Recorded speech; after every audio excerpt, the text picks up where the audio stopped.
Assalamualaikum warahmatullahi wabarakatuh. Kru semangat kebangsa Aceh Mandum.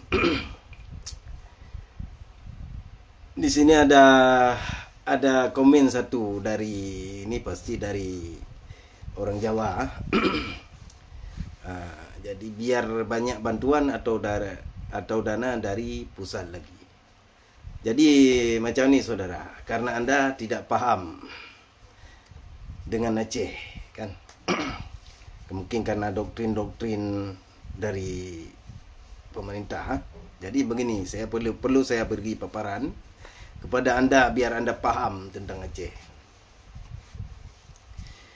Jadi yang sebenarnya real fakta sejarah yang kita pelajari, bukan sejarah yang direka-reka oleh pakar-pakar sejarah dari Indonesia yang seperti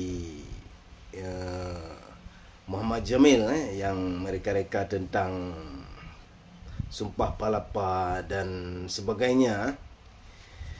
Jadi perlu Anda ketahui mengikut prosedur aturan yang ditetapkan oleh pihak internasional PBB, bila suatu wilayah atau daerah atau suatu bangsa yang telah dijajah melebihi dari 150 tahun, maka wilayah atau bangsa itu otomatis jadi hak milik penjajah mengikut piagam PBB. Jadi Indonesia, Jawa, di Pulau Jawa sudah dijajah oleh kolonial Belanda melebihi 150 tahun, dan dalam masa 360 tahun lebih dijajah oleh Belanda. Maka Soekarno ketika itu dalam rundingan meja bundar tidak mendapat kemerdekaan mutlak dari PBB dan tidak diakui oleh pihak internasional. Walaupun sudah ada negara-negara yang sudah mendukung kemerdekaan Indonesia ketika itu. Itu salah satunya tokoh dari Palestina dan negara-negara Jazirah Arab seperti Mesir dan lain-lain. Ada beberapa negara. Jadi berlaku perdebatan yang sengit di arena PBB ketika itu antara Soekarno, pihak Indonesia, dan pihak Belanda.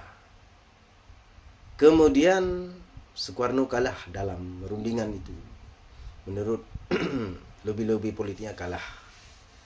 Dikarenakan itu Soekarno memohon dan meminta kepada Abu Berih, memujuk Abu Berih dengan air penuh lindangan air mata, tangis pilu, sampai terisak-isak menyebut Abu Berih sebagai abang lah dan sebagainya.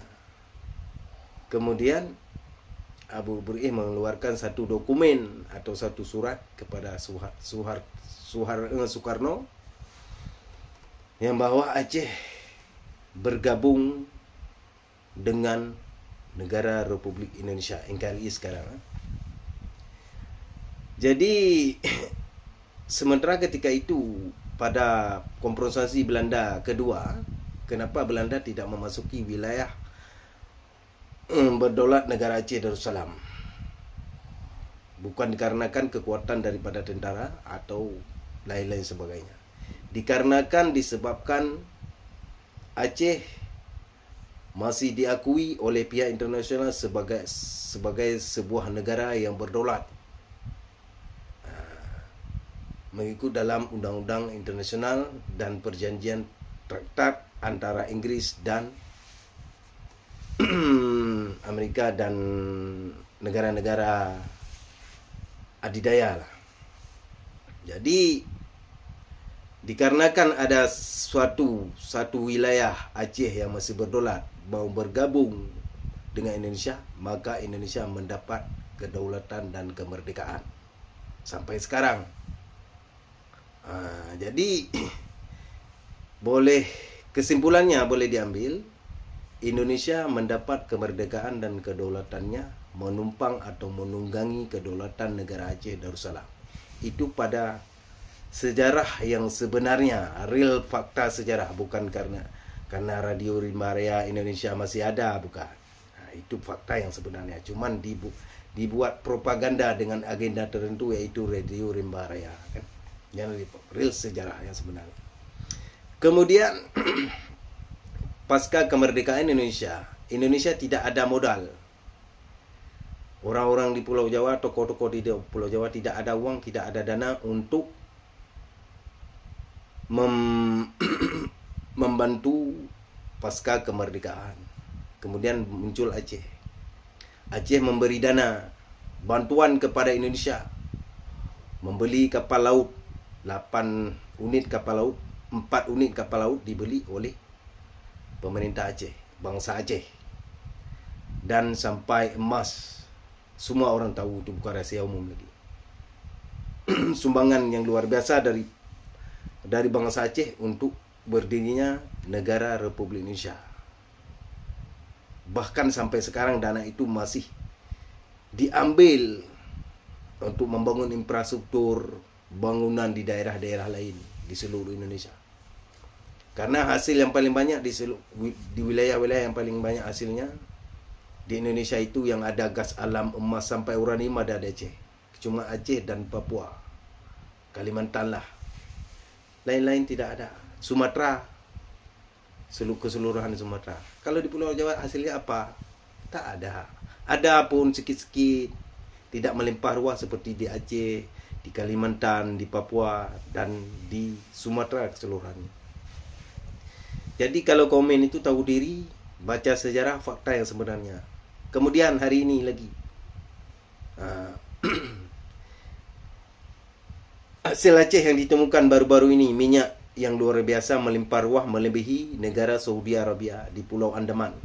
Dan sekarang sedang giat-giatnya dibangun pipa dari Pulau Andaman sampai ke Surabaya, Pulau Jawa.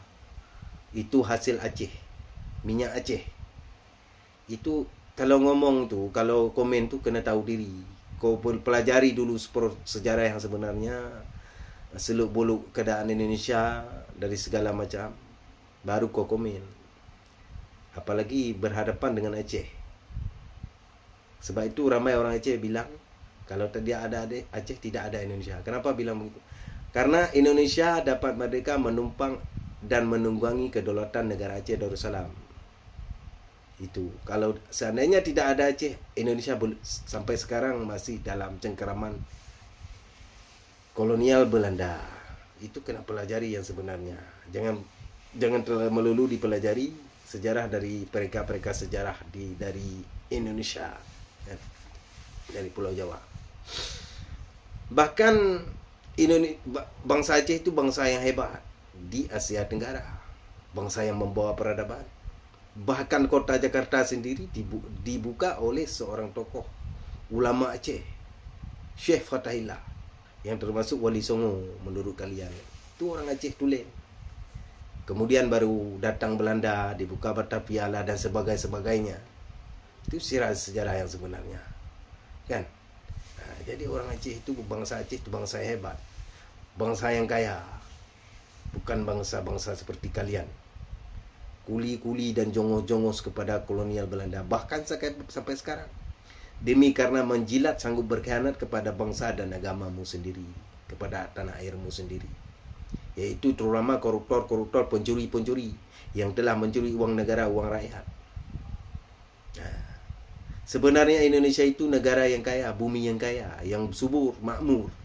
Kenapa orang Indonesia sekarang banyak berjuta-juta jadi kuli, jadi budak, jadi hamba kepada bangsa asing?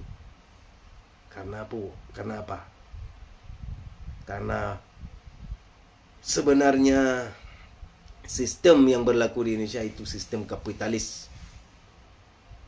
Selebih mementingkan orang-orang besar, bukan memakmurkan rakyat bila mereka menjabat, bila masuk dalam pemerintah.